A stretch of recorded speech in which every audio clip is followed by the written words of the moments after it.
as a MA student at the University of Reading, what was your day-to-day life like? So in that case, I think, as I told you, like it is not as compared to any other like course which is there in terms of design, or any other like a different kind of course which is like towards like science and STEM courses or whatever is that.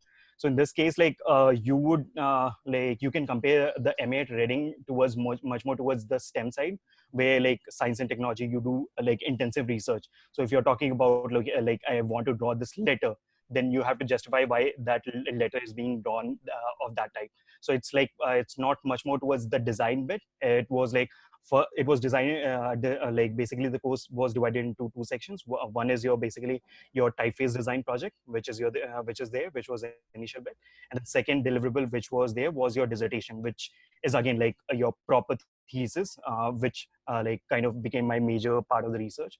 So, and in terms of learning, if I say, that's the best kind of learning experience which I had. So if I compare it to learning like across like 10 15 years that I got in just like that small duration of time during my MA. So I think I can compare to that. And then it's not just like that course gave me. So basically, if I compare it to design education, whatever I've experienced, whatever I have had a chat with like different people from different colleges who are the graduates from different colleges, be it in India or be it abroad. So there was a common thing which I realized that that course was totally different, and then that made me realize what design education should be all about. So it's almost like, just imagine like your lectures are not just like somebody coming and delivering a lecture and then going away. It's like two-way lectures, interactive lectures, and then you got to like in my so there were classes in week. In a week away, it's almost like one of my favorite teachers used to bring all his collections, which is like these collections are something which museums also don't have. So that kind of collection, that kind of access you have to the collaterals in terms of like design history.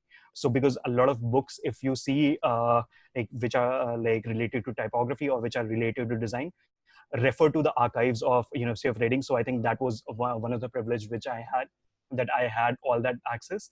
And then every kind of Thursday or Tuesday, I had like we had different seminars which were about different kind of like different kind of design sections. So maybe it's just about forms from like starting from 19 like 1880s. You get to see the physical forms, those physical collections which are already there in the archives, and be it different languages, be it layouts and everything. So I got access to that.